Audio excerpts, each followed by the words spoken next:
राजनीतिक इतिहास में एक विशेष महत्व रखता है। मालदा से हम मुर्शिदाबाद जाएंगे, कल उसके बाद बीरभूम जाएंगे और बीरभूम होकर हम झारखंड में प्रवेश करेंगे। तो ये पश्चिम बंगाल पार्ट 2 भारत जोड़ो न्याय यात्रा का है। आज मेरे साथ हमारे NSUI के प्रभारी, AICC के प्रभारी कन्हैया कुमार जी हैं। वो एक अत्यंत महत्व विषय, राष्ट्रीय स्तर पर जो महत्व विषय रखता है, हमारे देश की सुरक्षा को लेकर, हमारे देश के नौजवानों को लेकर, उस विषय पर आपको 4-5 मिनट संबोधित करेंगे। उसके बाद जो सवाल है आपके इस विषय पर जो कन्हैया कुमार जी बोलने वाले हैं, और भी विषय जो गर्मा गर्मी में आप लोग उठाते रहते हैं, उन सवालों का जवाब हम देंगे। तो पहला नहीं सुनिए, पहले हमें खत्म करने दीजिए, बाद में आपको जो कुछ सवाल करना है हम सवाल का जवाब देने के लिए तैयार हैं। तो कन्हैया जी अभी आपको एक अत्यंत महत्वपूर्ण सुरक्षा को लेकर, हमारे युवाओं को के रोजगार को लेकर जो मुद्दा है उसके बारे में कुछ कहेंगे। Kanhaiya Kumar ji. No problem. Okay. अरे बैठो यार यहाँ। आप इधर आ जाइए बस।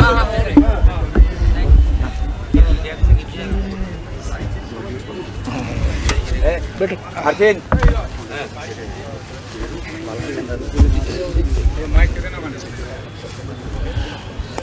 बैठो।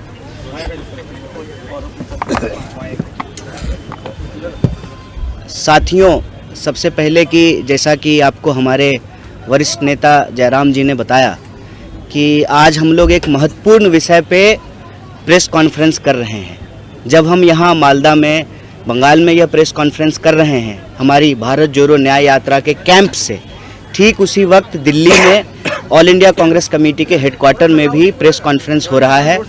और आज आप लोगों को मालूम होना चाहिए कि दिल्ली के जंतर मंतर पर हजारों नौजवान, उनके साथ जो अन्याय हुआ है उस अन्याय के खिलाफ भी आंदोलन कर रहे हैं, संघर्ष कर रहे हैं। और ये अन्याय जुड़ा हुआ है नौजवानों के भविष्य से भी और देश की सुरक्षा से भी। आप सब जानते हैं कि पिछले दिनों जो मौजूदा भाजपा की सरकार है, एनडीए की सरकार है, उस सरकार ने एक योजना लेकर के आई, जिस योजना को उन्होंने कहा अग्निपथ योजना, जिसमें कहा गया कि 4 साल के लिए अग्निवीर बनाए जाएंगे। मतलब पहली बार भारतीय सेना में ठेके पर सेवा देने के लिए नौजवानों को आमंत्रित किया गया। और इससे कई सारे प्रश्न जो है वो पैदा हुए। आप जानते हैं कि देश भर में इसको लेकर के नौजवानों की तरफ से एक प्रतिक्रिया आई, एक जो है तीव्र प्रतिक्रिया आई, और कई जगह जो है हिंसक कार्रवाई भी देखने को मिली। सवाल ये है कि सरकार जो यह कार्रवाई कर रही है, इसका मूल उद्देश्य क्या है। हम समझते हैं कि इस देश के भीतर जब आप रोजगार की हालत देखेंगे, और सेना में भर्ती होना सिर्फ रोजगार का सवाल नहीं है, ओवरऑल आप रोजगार के सवाल को देखेंगे तो 45 साल में देश में इतनी बेरोजगारी इससे पहले कभी नहीं थी। सबसे ज्यादा बेरोजगारी आज भारत में है। और जहां पर अस्थाई सेवा देने के लिए भी व्यवस्था थी, उस व्यवस्था को भी एक एक करके बदला जा रहा है। आप जानते हैं कि विभिन्न विभागों में ठेके पे नौकरियां दी जाती थी। अब जो है सेना में भी 4 साल वाली नौकरी लेकर के आए हैं। प्रधानमंत्री 5 साल के लिए बनते हैं, मुख्यमंत्री 5 साल के लिए बनते हैं, MP 5 साल के लिए बनते हैं, और 6 साल के लिए राज्यसभा में 6 साल के लिए बनते हैं। और नौजवानों को सेना में भर्ती कराई जाएगी 4 साल के लिए। उसमें भी 4 में से 3 लोगों को बाहर कर दिया जाएगा और 1 लोगों को नौकरी दी जाएगी। सबको बहाल भी नहीं कराया जाएगा। यह जो सवाल है, इस सवाल के संबंध में एक बात मैं और आपको बता देना चाहता हूं। आनन फानन, बिना किसी सूचना के, बिना किसी जानकारी के और बिना किसी सलाह मशवरा के, आपने कभी नहीं सुना होगा कि सरकार सेना में कोई योजना लेकर के आ रही है, भर्ती की कोई नई योजना लेकर के आ रही है, जिसको लेकर के देश के पूर्व सेनाध्यक्षकों से, रक्षा विशेषज्ञों से, संसद भवन में, संसद की समितियों में, रक्षा समिति में कहीं कोई बहस नहीं हुआ है। अचानक से बस प्रधानमंत्री जी के मन में आता है, पता नहीं रात को कोई सपना आता है या रात को जो है उनके मित्र अदानी कॉल करके कहते हैं कि ऐसा करो, सुबह उठ करके जो है एक नया योजना लेकर के आ जाओ। अचानक से आनन फानन में योजना लेकर के आ जाते हैं। अब इस योजना लाने की क्या जरूरत है, सचमुच इस देश में किसी को नहीं मालूम है, क्योंकि सरकार ने इसके पक्ष में कोई तर्क नहीं दिया है। तो जो पुरानी भर्ती चल रही थी उसको अचानक बंद करने से यह हुआ कि 1.5 लाख लोग, नंबर याद रखिएगा, 1.5 लाख लोग जो सेलेक्ट हो गए उनको जो है नियुक्ति पत्र नहीं दी गई, उनको जो है नौकरी में शामिल नहीं कराया गया। और वो सारे नौजवान पूरे देश भर के अलग अलग इलाके के नौकरी का इंतजार कर रहे हैं। नौकरी कंप्लीट करने के बावजूद, भर्ती प्रक्रिया पूरी करने के बावजूद जो है उनको नौकरी नहीं मिली है और वो लगातार संघर्ष कर रहे हैं। तो कांग्रेस पार्टी जो यह भारत जोड़ो न्याय यात्रा शुरू की है, इस भारत जोड़ो न्याय यात्रा में जो सेंट्रल चीज है वो है न्याय। और हम 5 तरह के न्याय की बात कर रहे हैं। हम कह रहे हैं युवा का न्याय, भागीदारी का न्याय, हिस्सेदारी का न्याय भी उसको कह लीजिए, नारी का न्याय, किसान का न्याय और मजदूर का न्याय। बार बार श्री राहुल गांधी अपने वक्तव्यों में बोल रहे हैं कि जब तक यह 5 प्रकार के न्याय सुनिश्चित नहीं किए जाएंगे तब तक जो है देश को शक्ति नहीं मिलेगी। देश जो है दुनिया भर में विकास की जो रफ्तार है उसके साथ कदम ताल मिला करके नहीं चल पाएगा। इसीलिए आज इस विषय पे जो अग्निपथ के नाम पे, अग्निवीर के नाम पे जो इस देश के नौजवानों के भविष्य के साथ खिलवाड़ किया गया है, इस देश की सुरक्षा के साथ जो खिलवाड़ किया गया है, इसको लेकर के जय जवान के नाम से हम लोग ये प्रेस वार्ता एक वक्त जो है यहाँ भी, मालदा में, बंगाल में भी और दिल्ली में भी कर रहे हैं। इसके माध्यम से हम ये सवाल उठा रहे हैं कि आप इस तरह की योजना को बिना डिस्कशन के लेकर के मत आइए, नौजवानों के भविष्य के साथ खेलना बंद कीजिए और जो 1.5 लाख लोग हैं बिना किसी देरी के आप उनको नियुक्ति पत्र दीजिए और साथ ही साथ इस बात का स्पष्टीकरण कीजिए कि देश में जो बेतहाशा बेकारी है उसके लिए सरकार के पास क्या प्लान है। और सरकार से हम यह मांग करते हैं कि युवाओं के न्याय को आपको सुनिश्चित करना पड़ेगा। जब जय जवान होगा तभी जो है जय हिंदुस्तान होगा। यह बात हम लोगों को समझनी पड़ेगी, क्योंकि भारत दुनिया का सबसे युवा देश है। इसीलिए युवा न्याय के पक्ष में यह प्रेस वार्ता हम आपके समक्ष कर रहे हैं। मैं समझता हूं कि हमने अपनी बात रखी है, अब आपके जो प्रश्न होंगे उसका उत्तर दिया जाएगा। बहुत धन्यवाद। 1 मिनट मैं कह दूं पहले से ही कि अभी अभी जो कन्हैया जी ने कहा है जय जवान जय हिंदुस्तान, उसी के बारे में अगर आपके कुछ सवाल हैं इनसे पूछेगा। जो राजनीतिक सवाल हैं आपके, मैं अलग से उसका जवाब दूंगा। राजनीतिक सवाल नहीं, पहले इसको खत्म कीजिए, बीच में मत करिए, पहले ये खत्म कीजिए। यंग जनरेशन के लिए है, यंग जनरेशन यहाँ पे भी बहुत दिन तक हो गया है। रेड रोड में, गांधी मूर्ति के नीचे या फिर मेयो रोड में अवस्थान पे है, कलकत्ता में 1000 दिन से ज्यादा। किसी ने, बहुत सारा औरतें हैं जिसने अपना बाल भी मुड़वा लिया, बाल नहीं है उन लोगों के पास, लेकिन नौकरी भी नहीं है उन लोगों के पास। उन लोगों के लिए क्या सोचा है आप लोगों ने? क्योंकि उन लोगों का जो कंप्लेंट है, आरोप है, वो ना का स्टेट गवर्नमेंट के खिलाफ है। देखिए, पूर्वोत्तर के राज्यों से होते हुए अभी बीच में हम लोग बंगाल प्रवेश किए थे, अभी बिहार से फिर बंगाल प्रवेश किए हैं।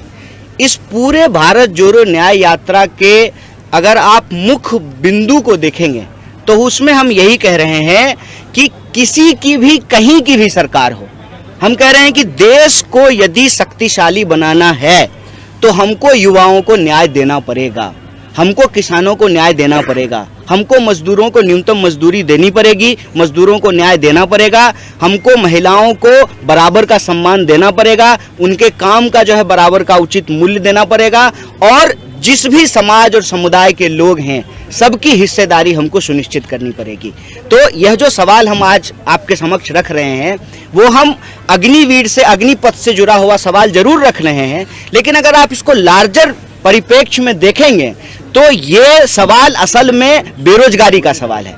ये सवाल असल में नौजवानों के भविष्य का सवाल है। ये सवाल असल में अगर आप अग्निपथ की योजना को देखेंगे तो देश की सुरक्षा का सवाल है कि आप देखिए कि अग्निपथ की योजना जो है वो जवानों को लेकर के लाई गई है, जो बुनियाद होते हैं हमारी सुरक्षा व्यवस्था के, हमारी जो सैन्य शक्ति है उसकी बुनियाद है, उसकी नींव है, वो उनसे जुड़ा हुआ ये जो है योजना लाई गई है। हम समझते हैं कि देश के किसी भी हिस्से को आप उठा करके देख लीजिए, कोई ऐसा राज्य नहीं है जहां आज बेरोजगारी सर चढ़ करके नहीं बोल रही है।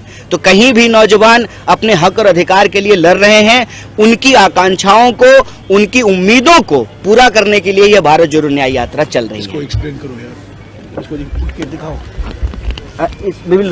रिलीज हम आपके सामने आज जो एक पोस्टर रिलीज कर रहे हैं,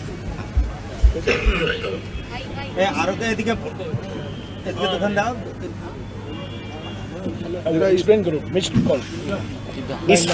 इस पे जो है हम लोग जो है एक नंबर जारी किए हैं। एक जो है यहाँ पे आप देखेंगे कि एक जो है बारकोड है जिसको स्कैन करने के बाद जो है आप हमसे इस मुहिम के साथ जुड़ सकते हैं। इस मुहिम का नाम हमने रखा है जय जवान और वेबसाइट है www.jayjawan.in और मिस कॉल भी मार सकते हैं जिसका नंबर है 9999 4 times 9 812024। इस पे मिस कॉल मार करके हम देश के नौजवानों से ये अपील करना चाहते हैं, आप जय जवान मुहिम के तहत आपकी जो भी समस्या है, रोजगार से जुड़ा हुआ या आपकी भर्ती से जुड़ा हुआ, और यह जो अग्निपथ योजना है इसके चलते जिनको नौकरियां नहीं मिली है, जो लोग संघर्ष कर रहे हैं, आंदोलन कर रहे हैं, उन तमाम लोगों को इससे जो है जुड़ने की हम अपील कर रहे हैं। नंबर है, एक बार मैं फिर से रिपीट करता हूं, इस मुहिम का नाम हमने रखा है जय जवान और जय जवान के नाम से ही वेबसाइट है www.jayjawan.in और जिस नंबर से आप हमसे जुड़ सकते हैं वो नंबर मैं फिर से रिपीट कर रहा हूं 9999812024। ये नंबर है, इस पे मिस कॉल करके आप स्कैन करके बारकोड से आप हमारे साथ जुड़ सकते हैं, इस मुहिम में शामिल हो सकते हैं। मैं एक मिनट 1.5 लाख युवा हैं हमारे देश में, 1.5 लाख युवा, उन्होंने परीक्षा पास की, सभी प्रक्रिया सफलता से उन्होंने खत्म की और उनको गारंटी था कि वो सेना में भर्ती होंगे और इसके अचानक उनको कहा जाता है कि अभी अग्निवीर आ गया है। ये देखिए, इसके दो मुख्य मांग हैं। एक तो 2019 से लेकर के 2022 के बीच जिन लोगों को सेना में भर्ती कराई गई, जो लोग परीक्षाओं में सफल हो गए लेकिन उनको नियुक्ति पत्र नहीं दिया गया, वैसे 1.5 लाख लोग हैं, उनको नियुक्ति पत्र दिया जाए, एक मांग ये है। और दूसरा कि जो अग्निपथ लाया गया है इसको बिना डिस्कशन का लाया गया है, इसकी एक सीरियस समीक्षा होनी चाहिए और जो इसमें गड़बड़ियां हैं उसको तत्काल प्रभाव से वापस लेना चाहिए। एक मिनट, ये विषय पर, इस विषय पर हाँ पूछिए। आप युवा के न्याय के लिए बता रहा है, यहाँ पर अप्रोक्सीमेटली 10 मिलियन गिग लेबर्स है इंडिया पर, who are most unstructured, they have no PF, no gratuity. What is your plan about the income? It's a very beautiful question you have asked. I have a very good example also. अभी पिछले दिनों राजस्थान में हमारी सरकार थी, देश की पहली सरकार है जिसने गिग वर्कर पे कानून पास किया है। तो इसका तो जवाब हम यही देंगे कि इस देश के युवा हमसे जुड़े, हमने जो भी नंबर दिया है उसके माध्यम से, वेबसाइट के माध्यम से हम जुड़े और कांग्रेस पार्टी राहुल गांधी जी के नेतृत्व में, माननीय खड़गे जी के नेतृत्व में ईमानदारी से संघर्ष करेंगे युवाओं के रोजगार के लिए। और जो मजदूर हैं, चाहे वो गिग वर्कर हों, असंगठित क्षेत्र के मजदूर हों, संगठित क्षेत्र के मजदूर हों, चाहे ओल्ड पेंशन स्कीम को लागू करने की बात हो, ये तमाम कल्याणकारी योजनाओं को हम लागू करेंगे और सिर्फ बोल नहीं रहे हैं, सिर्फ वादा नहीं कर रहे हैं। जहां हमारी सरकार आई है, गिग वर्कर पे हमने जो है कानून बनाया है। और एक बात और उसमें ऐड कर दूं, अभी 1 साल हुआ है भारत जोड़ो यात्रा की, भारत जोड़ो यात्रा के दौरान ही गिग वर्करों का प्रतिनिधि मंडल राहुल जी से आकर के मिला और फिर हमारी राजस्थान की सरकार ने इस पर कानून पास किया। मैं बता दूं आपको, मोदी सरकार क्या कर रही है। मोदी सरकार श्रमिकों को गैग कर रही है, ट्रेड यूनियन का गैग हो रहा है, पर यहाँ रोजगार गिग इकोनॉमी में आ रहा है। गिग श्रमिक जो है, जो आपने गिनाया, लाखों लोग गिग श्रमिक, गिग अर्थव्यवस्था में काम करते हैं। बिल्कुल कोई भी आंकड़ा लीजिए वो कम है। तो राहुल जी ने कहा है हमारे 5 न्याय हैं, 5 न्याय के आधार पर ही भारत जोड़ो न्याय यात्रा निकाला गया है। नारी न्याय, युवा न्याय, किसान न्याय, हिस्सेदारी न्याय, श्रमिक न्याय। और श्रमिक न्याय में पहला बिंदु हमारी प्राथमिकता ये होगी कि गिग अर्थव्यवस्था में करने वाले युवाओं को सामाजिक सुरक्षा के लिए एक कानून बनाया जाएगा और उस कानून के तहत जो प्रावधान हमें करने हैं सामाजिक सुरक्षा यानी कि सोशल सिक्योरिटी के लिए, वो जरूर हम करेंगे। ओके, नाउ मसाला। आज देखने को मिला कि राहुल गांधी सर यहाँ पर बैठिए, अभी राखी पर छोड़ा। सर बंगाल में राहुल गांधी घुसते जो दिखाई दिया कि उनका जो कॉन्वॉय का गाड़ी तो शीशा टूट गया, इस विषय को लेकर आप क्या बोलेंगे? ऐसे रस्सी से टूट गया सर, बिहार में टूटा था, हम तो गाड़ी में बैठे। देखिए,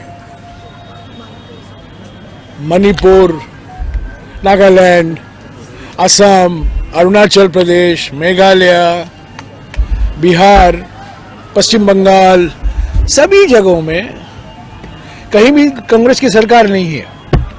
सभी जगहों में छोटे मोटे ऐसे चीजें होते हैं, हमें परेशानी का सामना करना पड़ता है।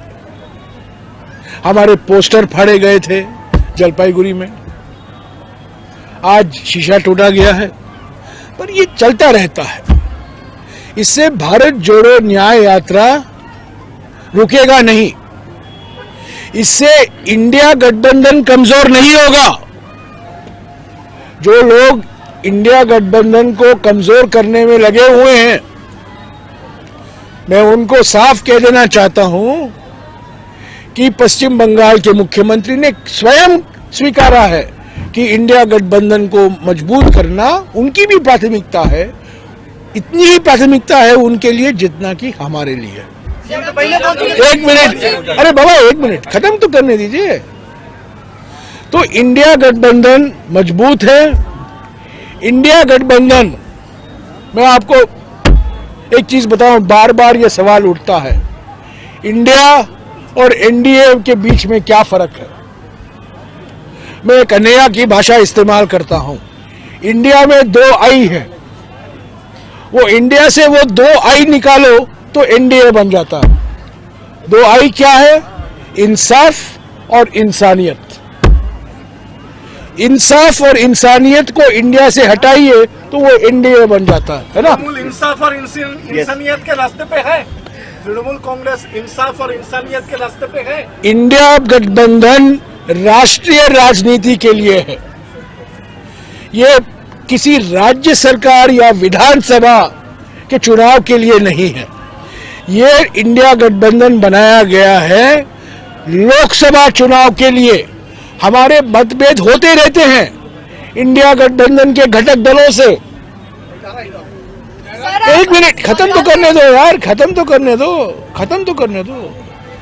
हमारे मतभेद हो सकते हैं और हैं, मैं उससे भागने वाला नहीं हूं, पर इंडिया गठबंधन सभी को याद रखना चाहिए, कांग्रेस वासियों को भी याद रखना चाहिए।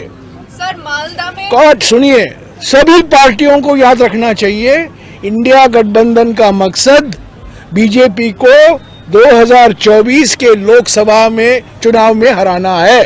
राज्य सरकार में, विधानसभा के चुनाव में क्या होगा अगले साल या 2 साल बाद या 3 साल बाद, वो इंडिया गठबंधन से उससे कोई लेना देना नहीं है।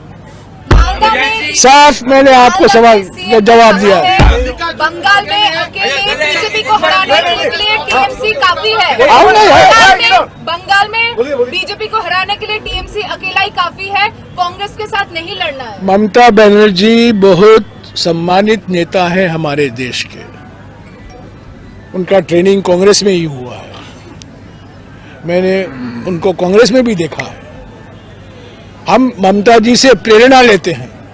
मैं जानता हूं खड़गे जी और राहुल जी, सोनिया जी सभी उनका बड़ा सम्मान और आदर देते हैं। खड़गे जी ने उनसे बात की, खड़गे जी ने 3 दिन कोशिश की नीतीश कुमार से फोन पर लगाने में, वो सफल नहीं हुए, पर खड़गे जी और ममता जी के बीच में सीधा संपर्क हुआ फोन पर।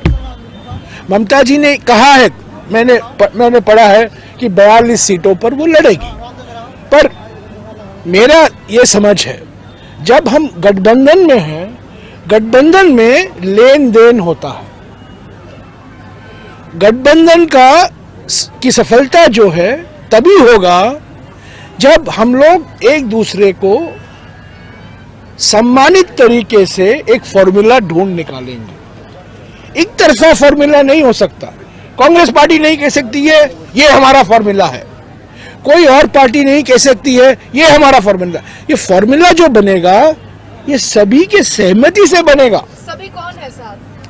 तो जब तक औपचारिक तौर से बातचीत नहीं खत्म होती, हमारी ओर से मैं कुछ पब्लिकली नहीं कहूंगा।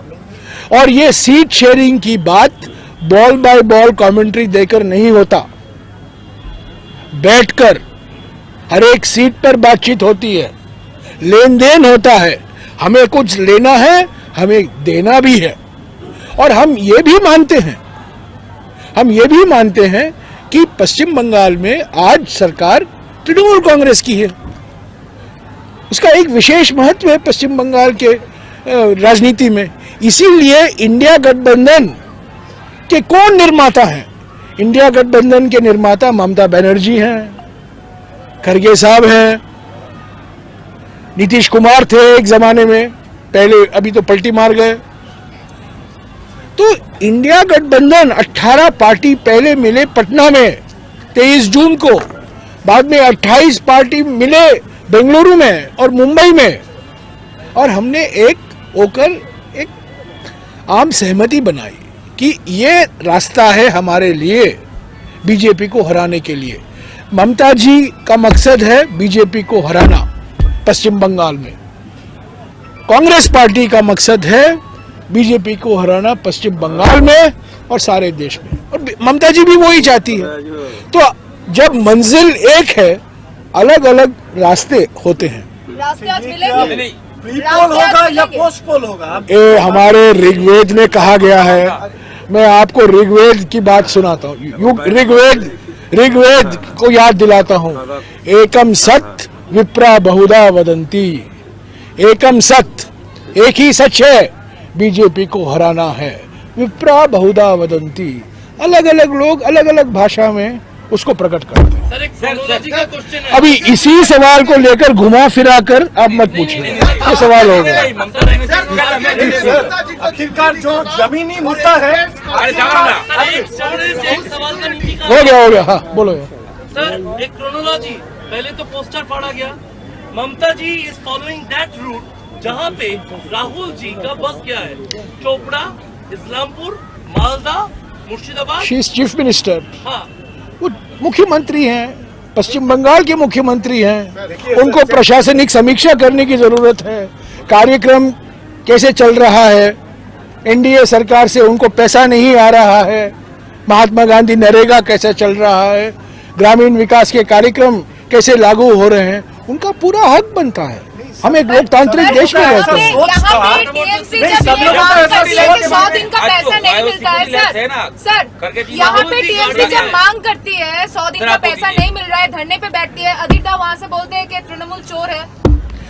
मैं वापस कहूंगा, इंडिया गठबंधन राष्ट्रीय चुनाव के लिए है। लोग अलग अलग भाषा में बोल सकते हैं, पर ममता जी का मकसद और कांग्रेस का मकसद एक ही है, बीजेपी को हराना है। और ये बयान कोई फर्क नहीं पड़ेगा, ये सिर्फ आपके लिए हेडलाइन देता है।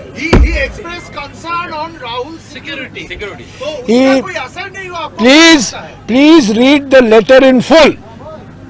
He said there may be some miscreants who will try to tarnish your government.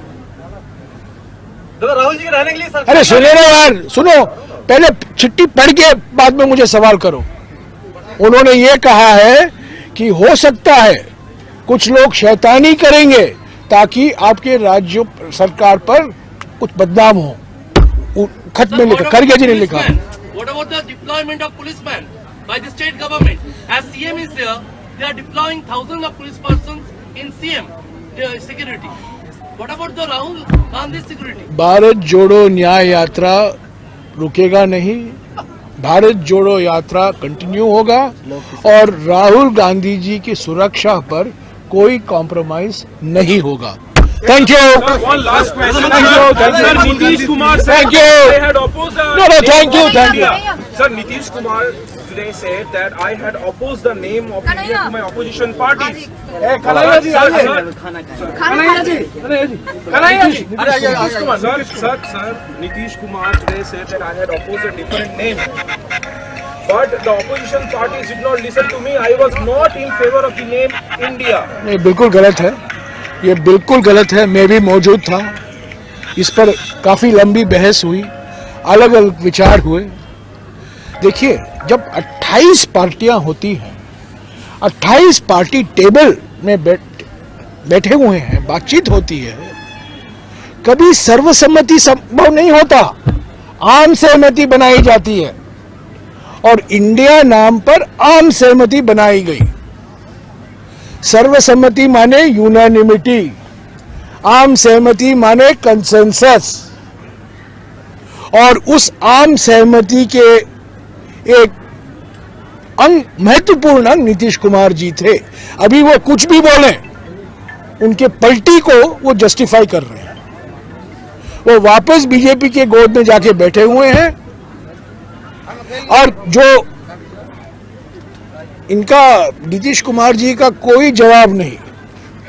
किसी भी राजनीति में ये गिरगिट भी इतने जल्दी अपने रंग नहीं बदलते हैं जितना जल्दी नीतीश कुमार जी बदलते रहते हैं, और उसको जस्टिफाई करने के लिए ऐसे बयान देते रहते हैं। इनको अभी कोई गंभीरता से नहीं लेता। लेकिन दादा वापस आ गई आप? अब तो आपसे थी ना। एक ही क्वेश्चन है, एक ही सवाल था कि पीसीसी वर्कर्स जो है, जो कन्हैया से हो गया है पंचायत इलेक्शन के बाद, तो उन लोगों को न्याय कब मिलेगा? क्योंकि वो तो बोल रही है कि ममता दी यहाँ पे, ये आप बताइए क्या कॉन्ट्रैक्ट वर्कर्स। इलेक्शन हुआ था यहाँ पे, जहाँ पे पीसीसी के बहुत सारे कार्यकर्ता अराउंड 30-35 उन लोगों का मौत हो गया, और आरोप है यहाँ के जो सत्ते में है तृणमूल कांग्रेस के खिलाफ। वो पूछ रहे हैं अगर गठबंधन होगा, अगर घटक दल बन के वहाँ पे तृणमूल कांग्रेस रहेगा, कांग्रेस कार्यकर्ताओं को न्याय कब? वो आपसे पूछ रहे हैं, सबसे पूछ रहे हैं, राहुल आपसे पूछ रहे हैं, इनसे नहीं। ये मतलब पार्टी के कम्युनिकेशन इंचार्ज हैं, जनरल सेक्रेटरी हैं, तो पीसीसी का वर्कर पहले इनसे में पूछेगा कि आपसे पूछने चला जाएगा? चलो, आपको जवाब देंगे।